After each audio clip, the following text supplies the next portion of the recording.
श्रीमन्नारायणं वन्दे यतीश्वरस्याजुषम् पूर्णमिदं पूर्णमदः पूर्णात् पूर्णमुदच्यते पूर्णस्य पूर्णमादाय पूर्णमेवावशिष्यते ईशावास्यमिदगुं सर्वं यत्किञ्च जगत्यां जगत् तेन त्यक्तेन भुञ्जीधाः मा हृदः कस्य स्विद्धनम्। ఓం అస్మద్గురుభ్యో నమః. జై శ్రీమన్నారాయణ. భాగవతోత్తములందరికీ దాసోహాలు సమర్పించుకుంటూ జై శ్రీమన్నారాయణ. జై శ్రీమన్నారాయణమ్మ. మనం ఈ రోజుని మళ్ళీ ధనుర్మాస వ్రతం మనం ఎలా ఆచరించుకోవాలి అన్న దాని గురించి మనం ఈ గోష్ఠిని ఏర్పాటు చేసుకోవడం జరిగింది. అయితే నిన్నటి రోజుని మనం ఆ పుస్తకాన్ని ఆధారంగా చేసుకుని ధనుర్మాస వ్రతకల్ప పుస్తకాన్ని ఆధారంగా చేసుకుని మనం వరుసగా వెళ్ళడం జరుగుతోంది. ముందుగా మనం భగవంతుడికి నిత్యంగా చేసే తిరువారాధన కార్యక్రమం అంటే స్వాగతం సమర్పించడం, రత్నసింహాసనం సమర్పించడం, వాళ్ళకి అర్ఘ్యపాద్యాలు సమర్పించడం, ఇవన్నీ కూడా మనం చేసుకున్నాం. ఆ తర్వాత మనం ఈ నామాలు, మనం కేశవ నామాలు మనం చేసుకున్న తర్వాత శ్రీకృష్ణాష్టకంతో శ్రీకృష్ణ అష్టోత్తరంతో మనం పూజా కార్యక్రమం చేస్తామన్నమాట. అయితే నిన్నటి తరగతి అయిన తర్వాత కొంతమంది ఏంటంటే మాకు తిరువారాధనకి పంచపాత్రలతో చేయడం మాకు అంతగా రాదండి, పంచపాత్రల్ని మనం ఎలా అరేంజ్ చేసుకుని ఎలా చేయాలి అంటే, మనం ఒకటేనండి పూజా విధానం అంటే ఏమీ పెద్ద బృహత్తరమైన విషయం కానే కాదు, ఏదో మన వల్ల కాని విషయం ఏమీ కాదు. మనసు పెట్టి దాని మీద మనం దృష్టి పెట్టినట్టయితే కేవలం మన ఇంటికి వచ్చే ఒక పెద్దవారిని, ఒక గౌరవంతో నిండిన మనిషిని మనం ఎలాగ నిత్యంగా మనం ఆదరంగా సత్కరించుకుంటామో అదే క్రమంలో మనకి సాగుతుందన్నమాట. మన ధర్మం, మన వైదిక ధర్మం, మన పద్ధతులు మనకి నిత్యంగా అది మన నిత్య జీవితానికి దూరంగా ఉండవండి. మన పూజా విధానాలన్నీ అవన్నీ కూడా నిత్యం మనం పెద్దల విషయంలో ఆచరించవలసిన విషయాలే పరమాత్మ విషయంలో, భగవంతుడి విషయంలో, పూజా విధానంలో కూడా మనం ఆచరిస్తూ ఉంటాం. అది మనం గమనించుకోవాలన్నమాట. ఉదాహరణకి మన ఇంటికి ఎవరైనా పెద్దవాళ్ళు వస్తే రండి అని సాధారణంగా ఆహ్వానిస్తాం. వచ్చిన వెంటనే ఒక చోట కూర్చోండి ఒక మంచి సింహాసనం మనం సమర్పిస్తాం. అలాగా వాళ్ళకి అర్ఘ్యపాద్యం, మంచినీళ్ళు కావాలండి, ఇలా కాళ్ళు కట్టండి. ఇప్పుడు ఆ పద్ధతులన్నీ పోయాయి కానీ అర్ఘ్యం, పాద్యం, ఆచం, మంచినీళ్ళు కావాలా, ఇవన్నీ మనం చేసేవి. భగవంతుడు నిత్యంగా మన లోపల అంతర్యామిగా ఉన్న పరమాత్మని మన ఎదురుగుండా ఉన్న మన మందిరంలో, మన హృదయ మందిరంలో ఉన్న స్వామిని మనం ఆరాధన చేసుకునే మందిరానికి ఆహ్వానించి ఆయన అక్కడ ఆసీనులను చేసి మనం చేసే కార్యక్రమం అన్నమాట. మనకి ప్రతిదీ కూడా మన పెద్దలు, మన ఆచార్యులు మనకు అన్ని కూడా గ్రంథస్థం చేసి ఇచ్చారు. ఎంతమంది కృషి అండి. నాకు తెలుసు, మా చిన్నతనంలో మా అమ్మగారు వాళ్ళు ఏదైనా ఒక స్తోత్రం తెలుసుకోవాలి అన్నా, ఏదైనా ఒక విధానం తెలుసుకోవాలంటే చాలా కష్టపడి ఎవరి దగ్గరకో వెళ్ళి వాళ్ళని అడిగి తెలుసుకుని వచ్చి చేసుకునేవారు. మనకు అటువంటి ఇబ్బంది ఏమీ లేకుండా సాక్షాత్ మన ఆచార్యులైన చిన్నజీయర్ స్వామి వారు శ్రీపతి స్తుతిమాల అనే గ్రంథంలో మనకి స్టెప్ బై స్టెప్ ప్రతిదీ ఇచ్చారు. అయితే మనం చూసి గ్రహించడం కంటే ఇలా ఒక గోష్ఠిలో మనం తెలుసుకుంటే ఇంకా మనకు బాగుంటుందన్న ఉద్దేశంతో ఇక్కడ ఎలాగంటే మొత్తం 6 పాత్రలు మనం పెట్టుకుంటాం అన్నమాట. వాటి పేర్లు కూడా మనకి శ్రీపతి స్తుతిమాలలో పాత వెర్షన్ లో మనకి 23వ పేజీ, కొత్త పుస్తకాల్లో తిరువారాధనకు ఉండవలసిన సామాగ్రి అన్న హెడ్ ఇచ్చారనమాట.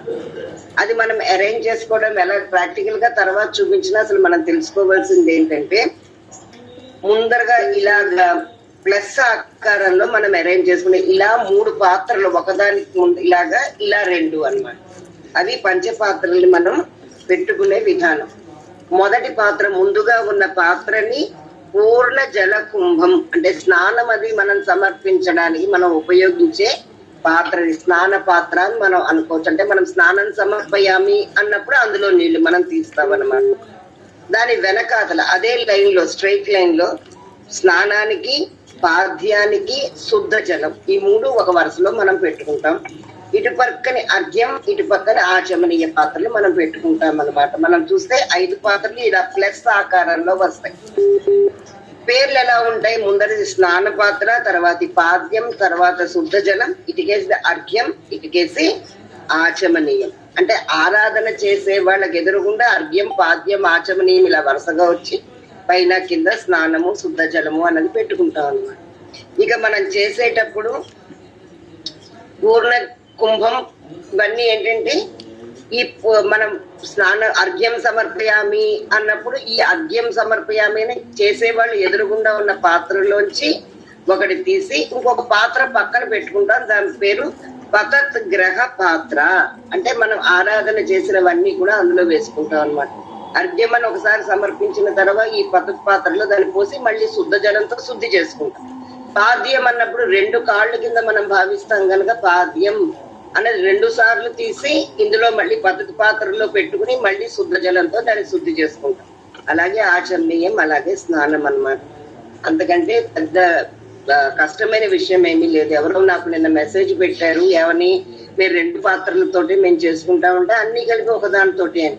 కానీ శ్రేష్టమైన పద్ధతి, పెద్దలు ఆచరించే పద్ధతి పంచ పాత్రల్ని పెట్టుకుని పక్కన పద్ధతి పాత్ర. అంటే అందులో అంటే ఈ ప్రతిదీ కూడా మనం భగవంతుడి యొక్క శేషం కిందే మనం స్వీకరించడానికి ఇష్టపడతాం గనక వీటన్నిటిని అందులో మనం ఈ పద్ధతి పాత్రలో పెట్టుకుని అందులో మనం తీర్థం, మన మన పూజ అంతా పూర్తయిన తర్వాత తీర్థం అందులోంచి మనం గ్రహిస్తాం అన్నమాట.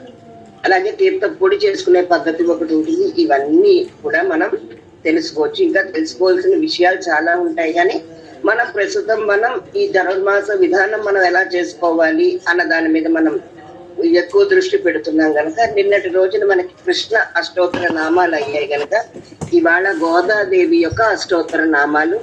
అంటే కృష్ణ అష్టోత్తరం కూడా మనం తరచూ చదువుతూ ఉంటాం, కానీ కొంచెం మాటలు తెలుసుకోవడంలో కొంచెం ఇబ్బంది ఉంటుంది కనుక మెల్లిగా తెలుసుకునే ప్రయత్నం చేద్దాం. గోదా అష్టోత్తరంలో 17వ పేజీలో ఉంది. ముందుగా పద్మరేఖ గారు అందరం కలిసి మనం చదువుకుందాం కనుక ఒక్కొక్కళ్ళు ఒక 10-15 నామాలు చెప్పించడం జరుగుతుంది అనమాట. ముందుగా పద్మరేఖ గారు ఉన్నారమ్మా? పద్మరేఖ గారు చేస్తున్నారమ్మా. మీకు వాట్సాప్ లో ఇట్లా నేమ్స్ పెట్టానమ్మా. వాళ్ళు 2 days నుంచి ట్రై చేస్తున్నారు మన లింక్ రావడానికి. మన లింక్ పంపించేయండి అమ్మా, అందులో జాయిన్ అయిపోతారు. ఇప్పుడు మీరు అంటే నేమ్స్ మీదే కదమ్మా, దాంట్లో వాట్సాప్ గ్రూప్ లో యాడ్ చేయాలా? లింక్ నెంబర్స్ ఉంటే ఆ నెంబర్స్ ముందర లింక్ పంపించండి. క్లాస్ మిస్ అవ్వకుండా తర్వాత ఎడిషన్స్ అవన్నీ మనం చూసుకుంటాం. ఒక పని చేస్తాను, ఇంకోటి అవకాశం ఇస్తారు. ఈ లోపల మీరు వాళ్ళకి లింక్ రాజలక్ష్మి గారు కేసు అమ్మా శ్రీపతి స్థుతులు ఉన్నాయా అమ్మా? గోదా అష్టోత్తరాలు ఉంటాయమ్మా, ఉంటాయి. ఉండండి, పేరు ఇచ్చిన రాజలక్ష్మి గారు ఉన్నారా? ఉన్నానండి, చదువుతానండి. చెప్తాను, మీరు అనండి. గారు ఈ లోపల మీరు వాళ్ళకి లింక్ పంపించండి అమ్మా. రాజలక్ష్మి గారు. ఓం శ్రీ రంగనాయక్యై నమః. ఓం శ్రీ రంగనాయక్యై నమః. ఓం గోదాయై నమః. ఓం గోదాయై నమః. ఓం విష్ణు చిత్తాత్మజాయై నమః. ఓం విష్ణు చిత్తాత్మజాయై నమః. ఓం సత్యై నమః. ఓం సత్యై నమః. ఓం గోపీ వేషధరాయై నమః. ఓం గోపీ వేషధరాయ నమః. ధరాయై నమః. ధరాయై నమః. ఓం దేవ్యై నమః. ఓం దేవ్యై నమః. ఓం భూసుతాయై నమః. ఓం భూషుతాయై నమః. ఓం భోగశాలిన్యై నమః. ఓం భోగశాలిన్యై నమః. ఓం తులసీ కాననోద్భూతాయై నమః. ఓం తులసీ కానోద్భూతాయై నమః. ఓం తులసీ కాననోద్భూతాయై నమః. ఓం తులసి కానోద్భూతాయై కాననోద్భూతాయై నమః. ఓం శ్రీయై నమః. ఓం శ్రియై నమః. ఓం ధన్వీపురవాసిన్యై నమః. ఓం ధన్విపురవాసిన్యై నమః. ఓం భట్టనాథ ఓం భట్టనాథ ప్రియకర్యై నమః. ప్రియకర్యై నమః. ఓం శ్రీకృష్ణ ఓం శ్రీకృష్ణ హితభోగిన్యై నమః. హితభోగిన్యై నమః. ఓం ఆముక్త ఓం ఆముక్త మాల్యదాయై నమః. మాల్యదాయై నమః. ఓం బాలాయై నమః. ఓం బాలాయై నమః. జై శ్రీమన్నారాయణ. పద్మరాజ్ గారు మీ పని అయిందమ్మా? సుధారాణి గారు చదవండి అమ్మా. చదువుతాను. ఓం రంగనాథ ఓం రంగనాథ ప్రియాయై నమః. ప్రియాయై నమః. ఓం పరాయై నమః. ఓం పరాయై నమః. ఓం విశ్వంభరాయై నమః. ఓం విశ్వంభరాయై నమః. ఓం కలాలాపాయై నమః. ఓం కలాలాపాయై నమః. ఓం యతిరాజ ఓం యతిరాజ సహోదర్యై నమః. సహోదర్యై నమః. ఓం కృష్ణానురక్తాయై నమః. ఓం కృష్ణానురక్తాయై నమః. ఓం సుభగాయై నమః. ఓం సుభగాయై నమః. ఓం సులభశ్రియై నమః. ఓం సులభశ్రియై నమః. ఓం సలక్షణాయై నమః. ఓం సలక్షణాయై నమః. ఓం లక్ష్మీ ప్రియసఖ్యై నమః. ఓం లక్ష్మీ ప్రియసఖ్యై నమః. ఓం శ్యామాయై నమః. ఓం శ్యామాయై నమః. ఓం దయాంచిత ఓం దయాంచిత దృగం చలాయై నమః. మృగంచలాయై నమః. ఓం ఫల్గుణ్యావిర్భవాయై నమః.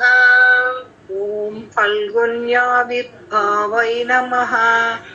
ఓం ఫల్గుణ్యా ఓం ఫల్గుణ్యా విడదీస్తే ఆవిర్భవాయై నమః. నమః. ఆవిర్భవించడం. ఆవిర్భవాయై నమః. ఆవిర్భవాయై నమః. ఓం రమ్యాయై నమః. ఓం రమ్యాయై నమః. ఓం ధనుర్మాస ఓం ధనుర్మాస కృతవ్రతాయై నమః. కృతవ్రతాయై నమః. జై శ్రీమన్నారాయణ. జై శ్రీమన్నారాయణ. సంతోషం వర్ధినేని గారు. జై శ్రీమన్నారాయణ. జై శ్రీమన్నారాయణ. జై శ్రీమన్నారాయణ. ఓం చంపకాశోక ఓం చంపకాశోక పున్నాగ పున్నాగ మాలతీ మాలతి విలసత్కచాయై నమః. విలసత్కచాయై నమః. కలిపి ఓం చంపకాశోక పున్నాగ మాలతీ విలసత్కచాయై నమః. ఓం చంపకాశోక పున్నాగ మాలతి విలసత్కచాయై నమః. ఓం ఆకారత్రయ సంపన్నాయై నమః. ఓం ఆకారత్రయ సంపన్నాయై నమః. ఓం నారాయణ సమాశ్రితాయై నమః. ఓం నారాయణ సమాశ్రితాయై నమః.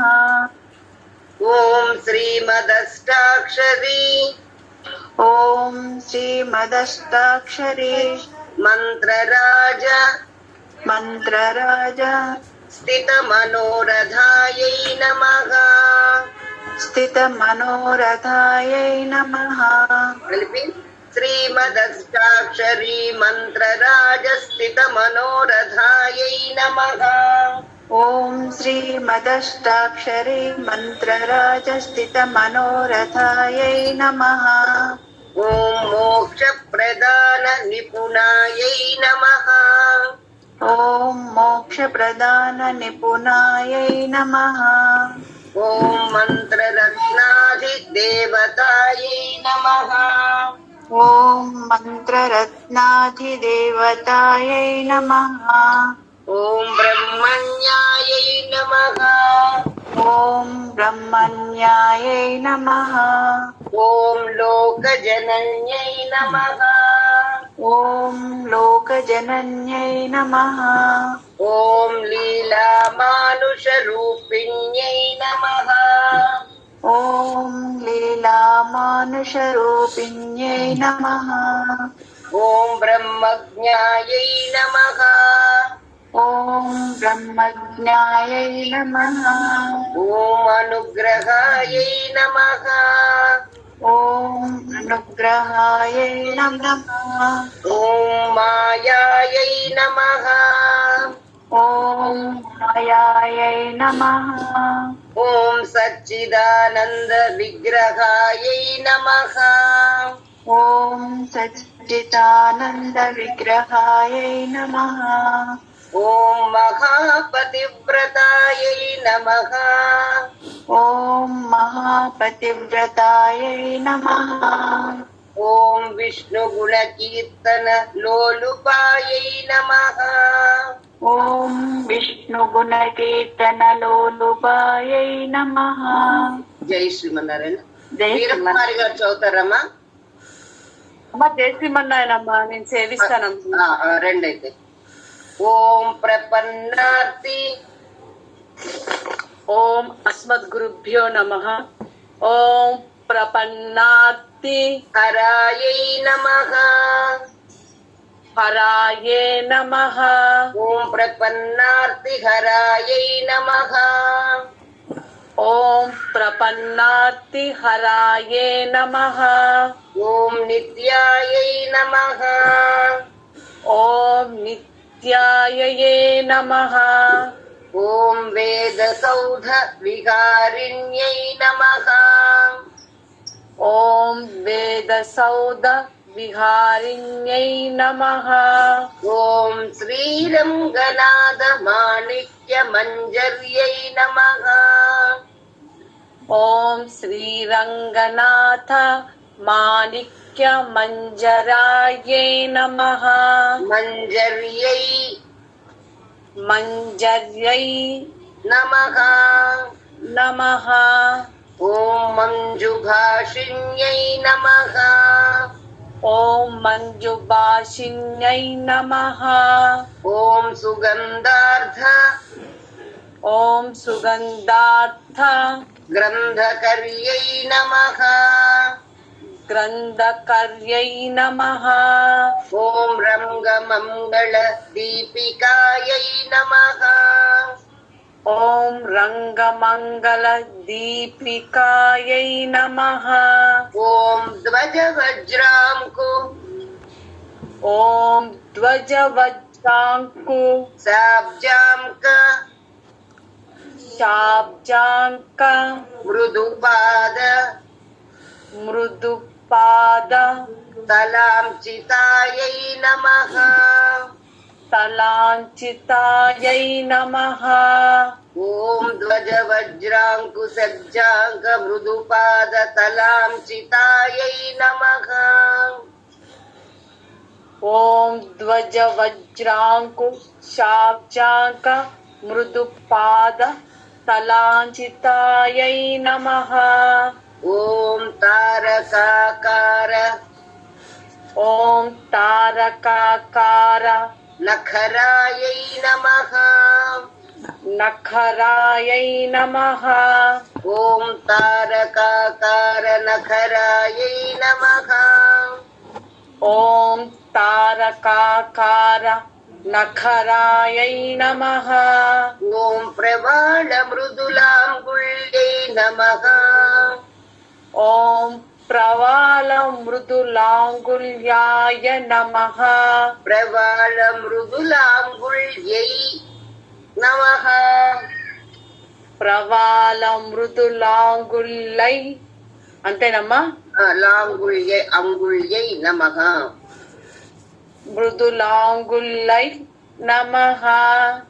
ఓం కూర్మోపమేయ ఓం కూర్మోపమేయ పాదోర్ధ్వ పాదోర్ధ్వ భాగాయై నమః. భాగాయై నమః.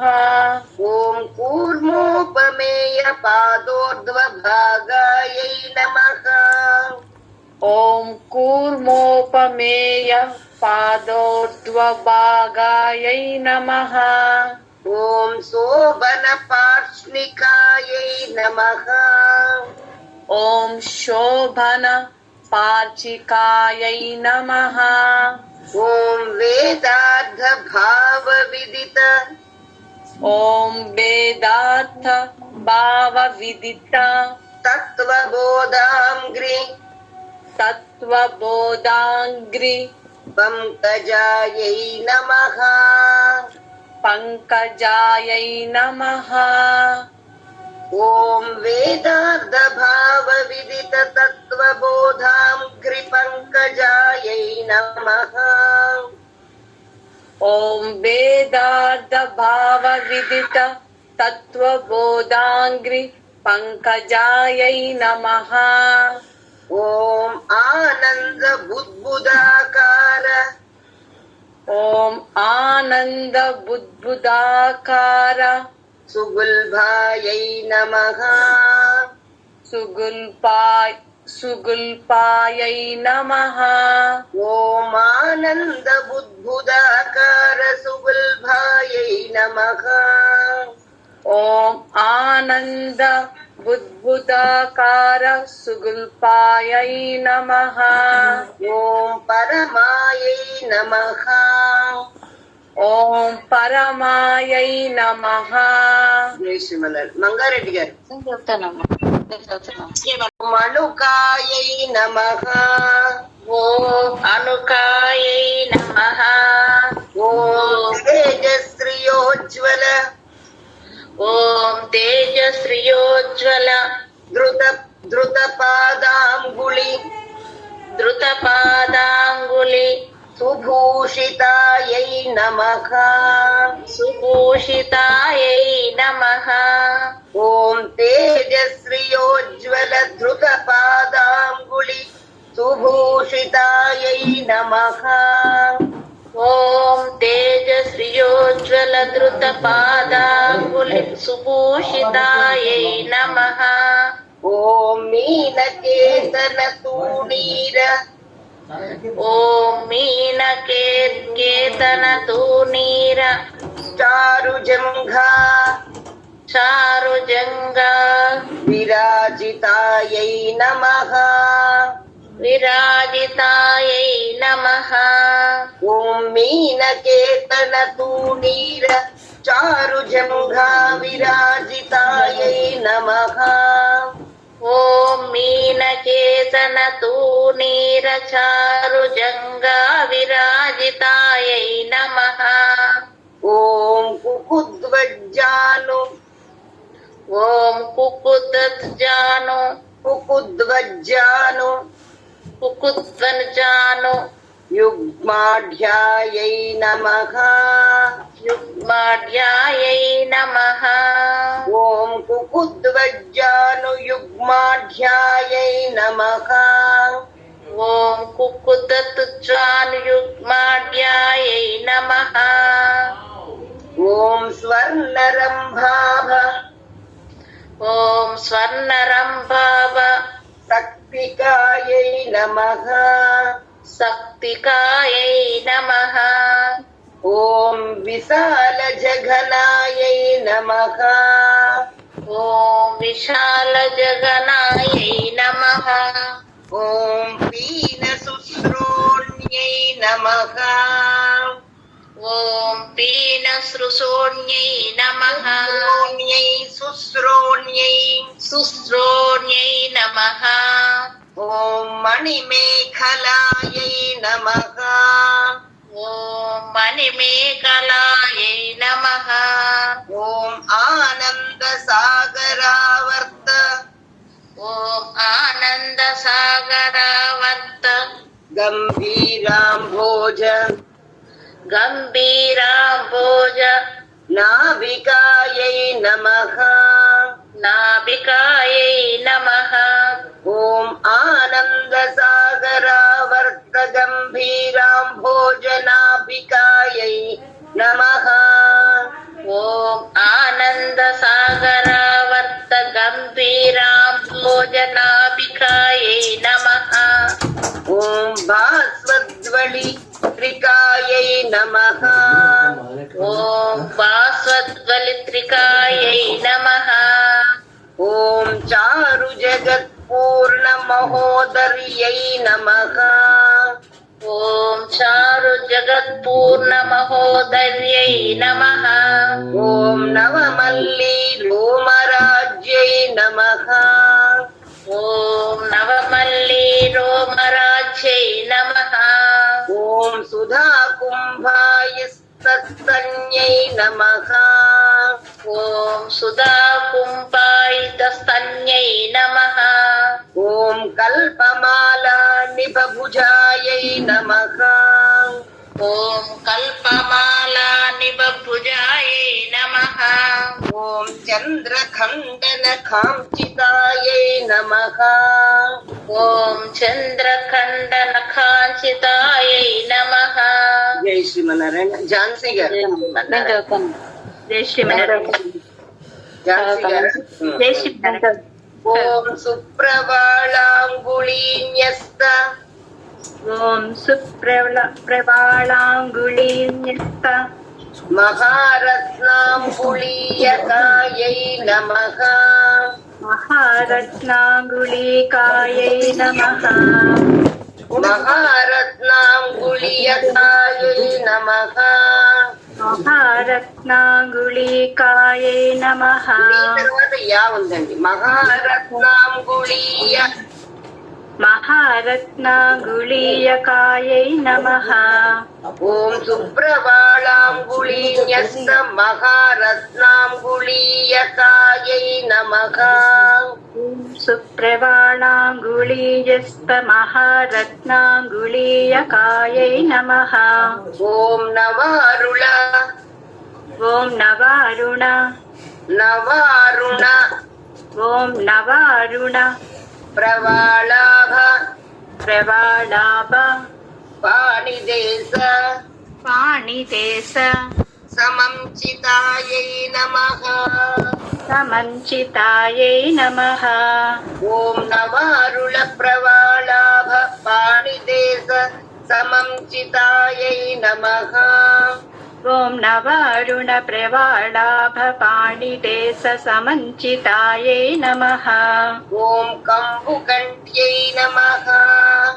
ఓం కంబుకంఠ్యై నమః. ఓం శుచిబుకాయై నమః. ఓం శుచిబుకాయై నమః. ఓం బింబోష్ట్యై నమః. ఓం బింబోష్ట్యై నమః. జై శ్రీమన్నారాయణ. చదవాలని ఇంట్రెస్ట్ ఉన్న వాళ్ళు చాలా మంది ఉన్నారు. ఇంకెవరు? చదవండి.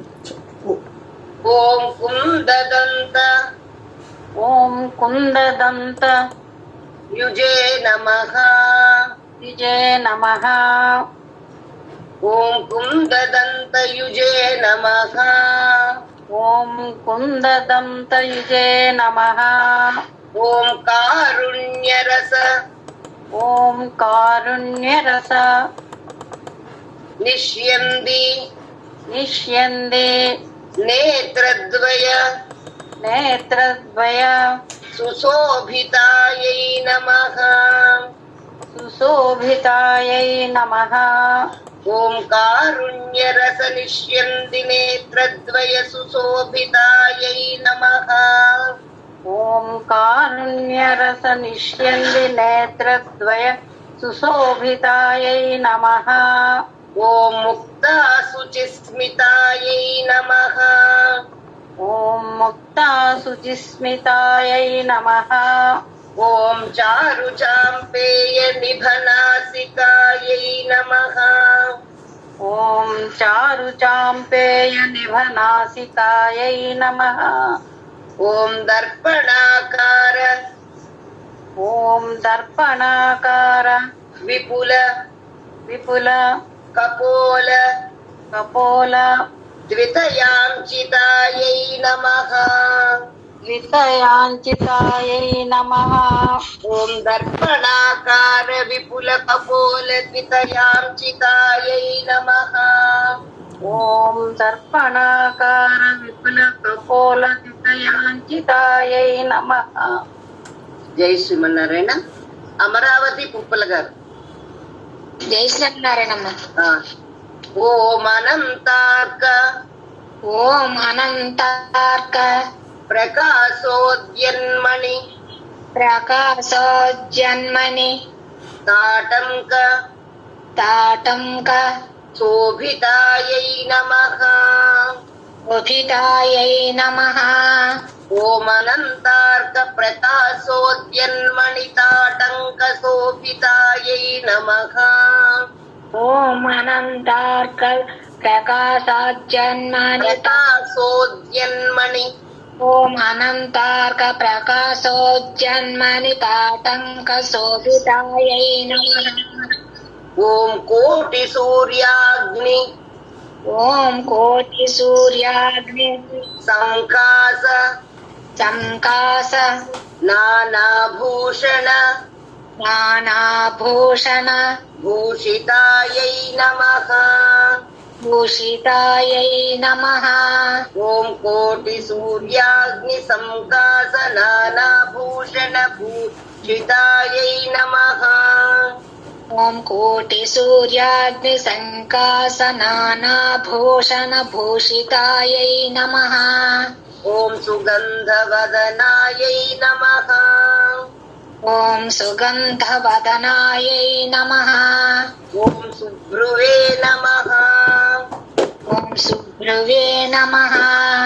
ఓం అర్ధచంద్ర లలాటికాయై నమః. ఓం అర్ధచంద్ర లలాటికాయై నమః. జై శ్రీమన్నారాయణ. సుజాత సూరం గారు ఉన్నారమ్మా?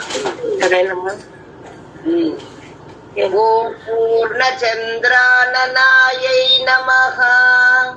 ఓం పూర్ణచంద్రలలాయై నమః. పూర్ణచంద్ర పూర్ణచంద్ర ననాయై లలాయై ననాయై ననాయై నమః. నమః. ఓం పూర్ణచంద్ర ననాయై నమః. ఓం పూర్ణచంద్రలలాయై నమః. చంద్ర దీర్ఘముంది ఏమా? చంద్ర ఓం పూర్ణచంద్రలలాయై నమః. ఓం నీల ఓం నీల కుటిలాలక కుటిలాలక శోభితాయై నమః. శోభితాయై నమః. ఓం నీల కుటిలాలక శోభితాయై నమః. ఓం నీల కుటిలాలక శోభితాయై నమః. ఓం సౌందర్య సీమాయై నమః. ఓం సౌందర్య సీమాయై నమః. ఓం విలసత్ కస్తూరి ఓం విలసత్ కస్తూరి తిలకోజ్వలాయై నమః. తిలకోజ్వలాయై నమః. ఓం విలసత్ కస్తూరి తిలకోజ్వలాయై నమః. ఓం విలసత్ కస్తూరి తిలకోజ్వలాయై నమః. ఓం దగద్ధగాయ ఓం దగద్ధగాయ మాన్యోద్యన్మణి మానోజన్మని శ్రీమంతభూషణాయై నమః. హేమంతభూషణాయై నమః. ఓం దగద్ధగాయ మానోద్యన్మణి మత్యన్మణి సీమంతభూషణాయై నమః. ఓం దగద్ధగాయ మానోజన్మని శ్రీమంతభూషణాయై నమః. జై శ్రీమన్నారాయణ. జగన్నాథమ్మ ముడుంబ. జై శ్రీమన్నారాయణ. జై శ్రీమన్నారాయణ. ఓం జాజ్వల్య ఓం జాజ్వల్య మానసద్రత్న మానసద్రత్న దివ్య చూడావతంసకాయై నమః. దివ్య చోడావతంసకాయై నమః. ఓం జాజ్వల్య మానసద్రత్న దివ్య చూడావతంసకాయై నమః. ఓం జ్వాజ్వల్య మానసద్రత్న దివ్య చోడావతంసకాయై నమః.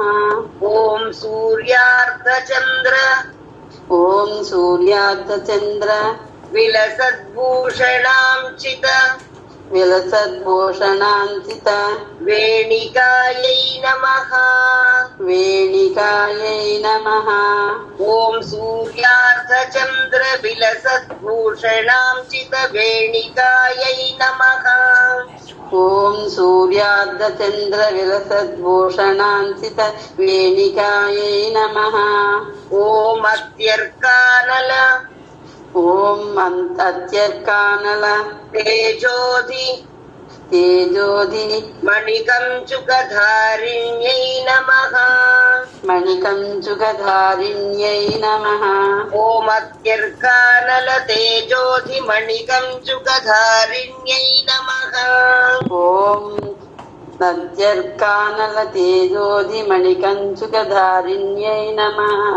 ఓం నిగద్రత్నపుంజ ఓం నిగద్రత్నపుంజ ప్రాంతస్వర్ణ ప్రాంతస్వర్ణ నిచోళికాయై నమః. నిచోళికాయై నమః. ఓం నిగద్రత్నపుంజ ప్రాంతస్వర్ణ నిచోళికాయై నమః.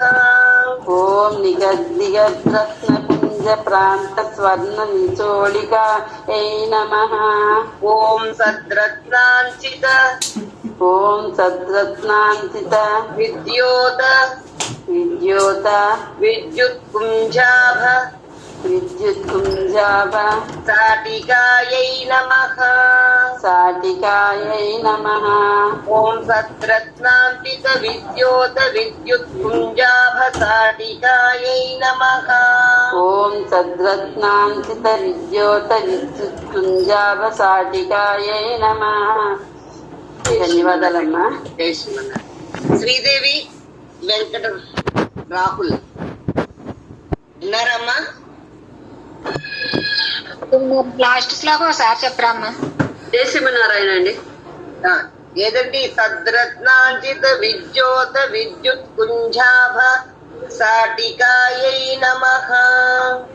ఏమా శ్రీదేవి గారు? జై శ్రీమన్నారాయణ అండి. ఓం నానామణి ఓం నానామణి గణాకీర్ణ గణాకీర్ణ హేమాంగద హేమాంగద సుభూషితాయై నమః. భూషితాయై నమః. ఓం నానామణి గణాకీర్ణ హేమాంగద సుభూషితాయై నమః. ఓం నానామణి గణాకీర్ణ హేమాంగద సుభూషితాయై నమః. ఓం కుంకుమాగరు ఓం కుంకుమాగరు కస్తూరి కస్తూరి దివ్యచందన దివ్యచందన చర్చితాయై నమః. చర్చితాయై నమః. ఓం కుంకుమాగరు కస్తూరి దివ్యచందన చర్చితాయై నమః. ఓం కుంకుమాగరు కస్తూరి దివ్యచందన చర్చితాయై నమః. ఓం శోచితౌజ్వల్య ఓం స్వోచితౌజ్వల్య వివిధ వివిధ విచిత్ర విచిత్ర మణిహారిణ్యై నమః. మణిహారిణ్యై నమః. ఓం శోచితౌజ్వల్య వివిధ విచిత్ర మణిహారిణ్యై నమః. ఓం శోచిత సౌజ్వల్య వివిధ విచిత్ర మణికారిణ్యై నమః. మణిహారిణ్యై నమః. ఓం అసంఖ్యేయ ఓం అసంఖ్యేయ సుఖస్పర్శ సుఖస్పర్శ సర్వాతిశయ సర్వాతిశయ భూషణాయై నమః. భూషణాయై నమః.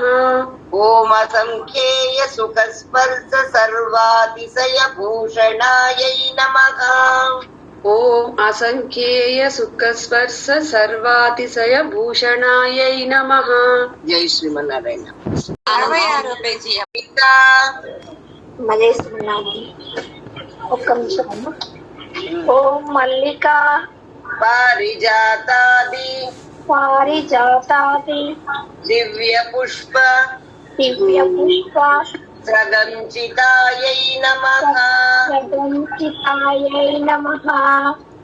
అందరూ మ్యూట్ లోకి వెళ్ళండి అమ్మా, సుధారెడ్డి గారు తప్ప.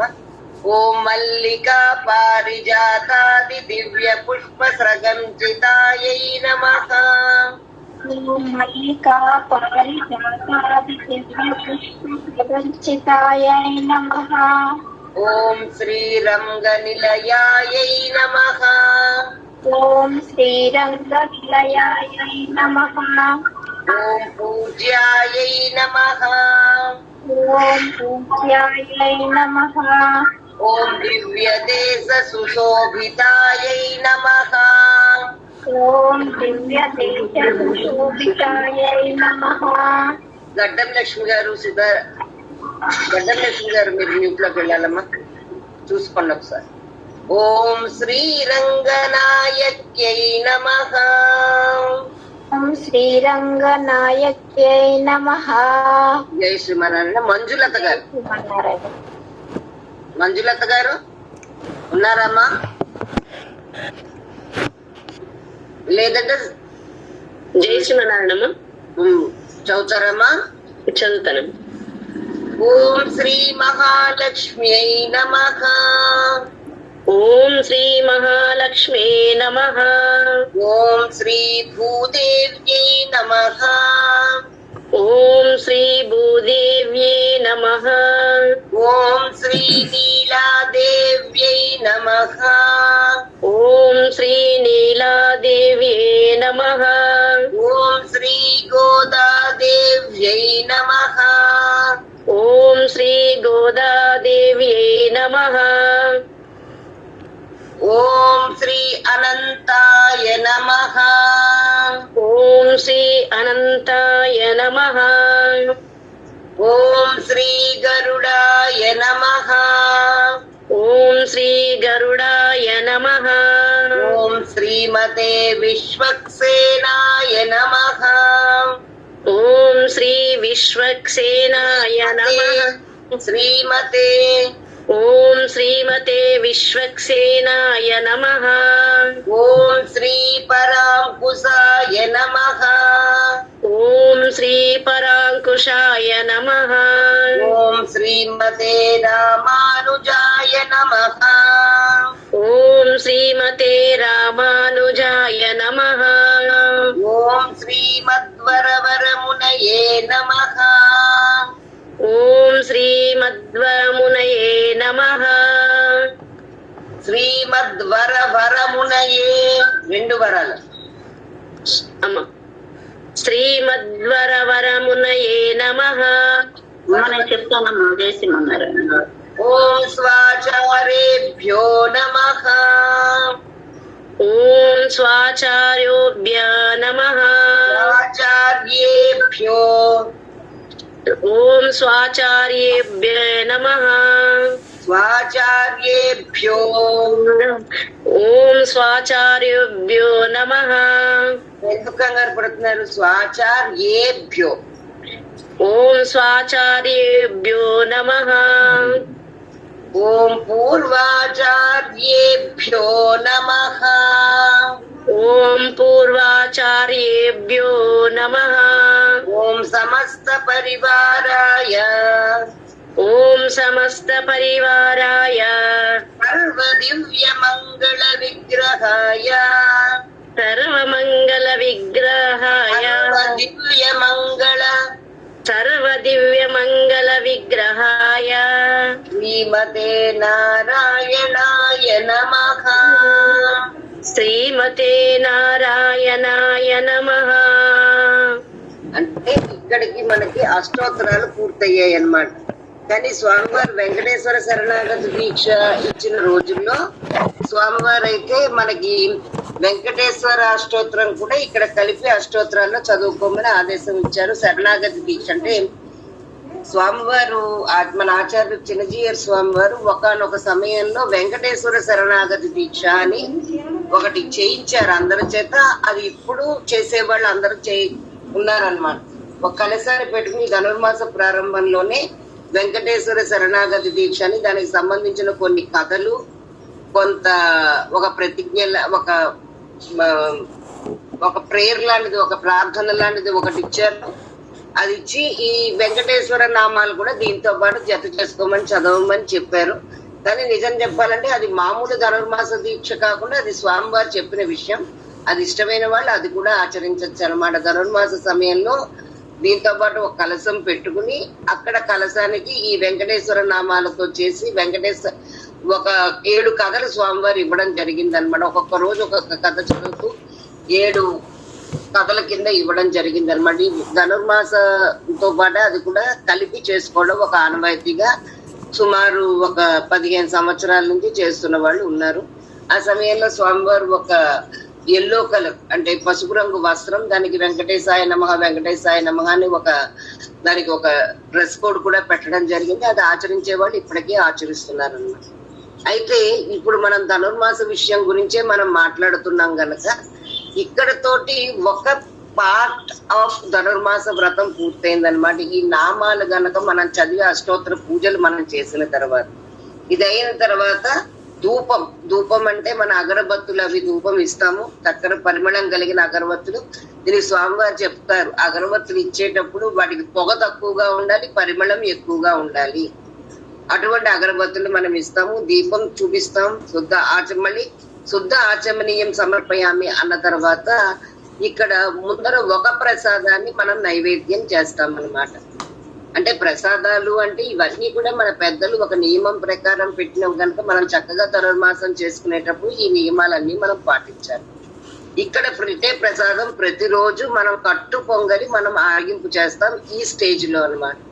ఈ నామాలతోటి మనం అర్చన పూర్తి చేసిన తర్వాత కట్టు పొంగలి మనం పెరమాళ్ళకి మృగముద్ర అంటే ఇలా లేడి ముద్ర కింద పెట్టి ఇలా చిన్నపిల్లలకి మనం తినిపించినట్టుగా ప్రతిదీ కూడా హస్తాలు కూడా చాలా ఇంపార్టెంట్. అది క్రియలు చేసేటప్పుడు మృగముద్ర అంటే ఈ మధ్య 2 వేళ్ళు దగ్గర బటకుల వేళ్ళకి ఆంచి ఇది డ్యాన్స్ నేర్చుకున్నప్పుడు ఇక్కడ లేడీ, మృగం అంటే లేడీ, ఆ లేడీ ముద్రతో మనం పెట్టి చిన్న పిల్లలకు మనం తినిపించినట్టుగా. అంతేగాని ఇలా ఇలా ఇలా ఇలా అనేయడం కాదు.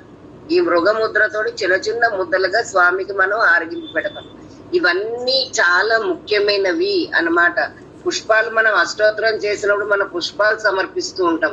ఆ పుష్పాలు సమర్పించేటప్పుడు అది ఏ పుష్పమైనా అవ్వచ్చు, ఆఖరికి ఒక రేఖైనా అవ్వచ్చు. మీ హృదయం దగ్గర ఒకసారి పెట్టుకుని ఇలాగా మనం స్వామికి సమర్పిస్తాం తప్ప ఇలా ఇలా ఇలా అంటూ మనం అలాంటి రాక్షస పూజలు లాంటి పూజలు మనం చెయ్యము. మనం ఏం చేసినా భావ ప్రధానంగా ఆర్తితోటి భగవంతుడికి మనం నివేదిస్తాం తప్ప అంతకు మించి అంటే ఆ ప్రేమ అన్నది మనం చేస్తున్న పనిలో మనకు కనిపించాలి. నిజం చెప్పాలంటే పళ్ళు అవి మనం ఆరగింపు పెట్టినప్పుడు కూడా వీలైతే చక్కగా దానికి తొక్క తీసి మనం ఎలా తినడానికి ఇష్టపడతామో అంతకంటే ఇంకా శ్రద్ధగా స్వామికి మనం సమర్పించాలి. తొక్కలు తీయకుండా అరటిపళ్ళు ఇవన్నీ కాదు, మనకు చిన్న ముక్కైనా అందులోంచి మనం కట్ చేసి అంటే తినడానికి యోగ్యంగా మనం పెట్టాలి. పాలు మనం ఇచ్చినా సరే పటకరతో గ్లాస్ తీసుకొచ్చి దేవుడి దగ్గర పెట్టి తాగు అన్నట్టుగా మనం సమర్పించాం.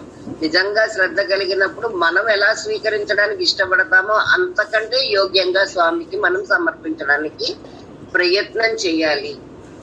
అంటే క్రియలో కూడా మనం ఆ శ్రద్ధ మనం చూపించేటట్టు చెయ్యాలన్నమాట అని చెప్తూ ఇక్కడ మనం పొంగలిని మనం ఆరగింపు కింద ఇస్తాం. ఇది మొదటి ప్రసాదం అన్నమాట. ఇది అయిన తర్వాత మళ్ళీ స్వామికి అది ఆరగింపు చేసిన తర్వాత పానీయం సమర్పిస్తాం. హస్తో ప్రక్షాళయామి, పాదో ప్రక్షాళయామి, గండూషణం సమర్పయామి అని ఇక్కడ చేసి మొత్తం ఇప్పుడు మనం పెట్టుకున్నాం చూసారా, పంచపాత్రలో నీళ్ళవి పెట్టి అర్ఘ్యం పాద్యం అవన్నీ ఇచ్చాం కదా, ఇవన్నీ కూడా మనం పతిత పాత్రలోకి మనం అన్ని తీసేసి మళ్ళీ శుద్ధ జలాలు మళ్ళీ ఫ్రెష్ గా ఈ పంచపాత్రలో నీళ్లు మనం నింపుకుంటాం అన్నమాట. ఇక్కడికి ఒక ఆరాధన భాగం మనం పూర్తయినట్టు భావిస్తాం అన్నమాట. అప్పుడు మళ్ళీ మంగళ నీరాజనం కూడా ఇక్కడ మనం సమర్పిస్తాం. ఇది చిన్న ఒక క్రియ పూర్తయినట్టు. తర్వాత మనం అసలు సేవాకాలం చాలా నిదానంగా స్థిమితంగా కూర్చుని మనం తిరువారాధన అంటే సేవాకాలం మనం చేస్తాం. మనం అందరూ ఇక్కడ ఉత్సాహంగా ఎదురు చూస్తున్నది ఆ పాసురాలు మనం నేర్చుకోవాలని. ఇవాళ ఇక్కడతో మనం ముగించుకుని ఈ మంగళం మనం చేసుకుని రేపటి నుంచి మనం తిరుపల్లి ఎరిచి మనం ప్రారంభం చేసుకుందాం. అంటే దాసురాలు వేసుకున్న ప్లాన్ ప్రకారం రోజుకు ఒక 5 పాసురాలు మనం చేసుకుంటే మనం ఈజీగా మన సిలబస్ కింద మనం కవర్ చేసుకోవచ్చు. మనకి అనవధ్యాయ కాలం మనకి వచ్చే లోపల మనకు కవర్ అవుతుంది. అంటే ఒకవేళ మనం నేర్చుకోవాలంటే ఇది అనంత సాగరమైంది. ఇప్పుడు ఇన్ని నామాలు మనం చదివాం, ఇందులో ఎన్ని నామాలకి మనకు అర్థాలు తెలుసు చెప్పండి. ఒక్కొక్క నామానికి పెద్దలైతే రోజులు దాని మీద ప్రవచనాలు ఇవ్వగలిగేంత ఉంటుంది ఆ నామానికి. గుర్తున్న నామాలు కాదు. అందుకని వాటికి అర్థాలు అవన్నీ మనం ఎన్నాళ్ళు చెప్పుకున్నా అన్నాళ్ళు మనం చెప్పుకోవచ్చు. కానీ ఇప్పుడు మన ప్రస్తుతం మనం అనుకుంటున్నది కనీసం మనకు ధనుర్మాసం వచ్చే లోపల మనం ఎలా చేసుకోవాలి క్రియ, మన నిత్య క్రియ మనం ఎలా చేసుకోవాలన్నది మనకి ఇప్పుడు మనం పెట్టుకున్న లక్ష్యం గనక ఆ లక్ష్యం వైపు అడుగులు వేస్తూ ఇక్కడికి మనకు ఒక భాగం అన్నమాట.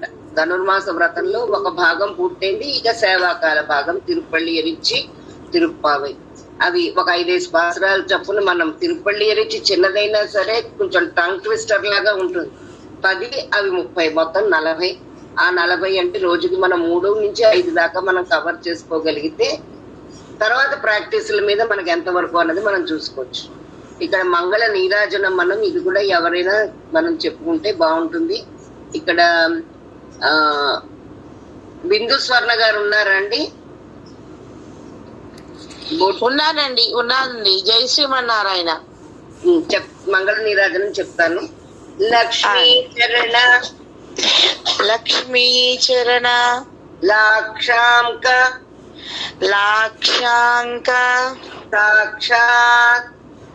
సాక్షాత్ శ్రీవత్సవక్షసే క్షేమంకరాయ సర్వేషాం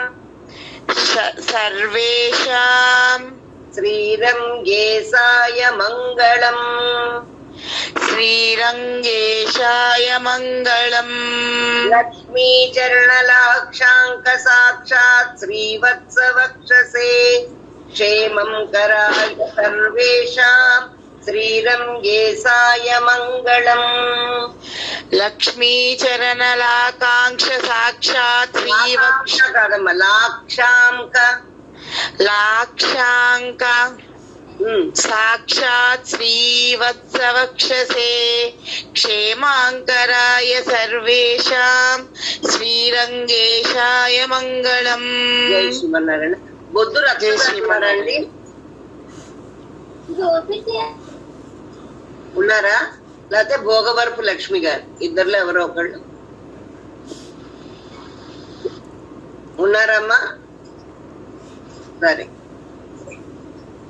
అయితే ఇంకోళ్ళకిద్దాం. నేను చదువుతాను. వీరకుమారి గారా చదవండి. స్వోచ్చిష్ట మాలికాబంధ గంధబంధురజిష్ణవే విష్ణు చిత్తతనూజాయై గోదాయై నిత్యమంగళం స్వోచిష్టమాలికా బంధ గంధబంధురజిష్ణవే విష్ణు చిత్తతనూజాయై గోదాయై నిత్యమంగళం. సోచ్చిష్టమాలిక బంధగంధ బంధురజిష్ణవే విష్ణు చిత్త తనూజయై గోదాయై నిత్యమంగళం. జై శ్రీమన్నారాయణ. సరిగ్గా మనం అనుకున్నట్టుగా 9:30 క్లాస్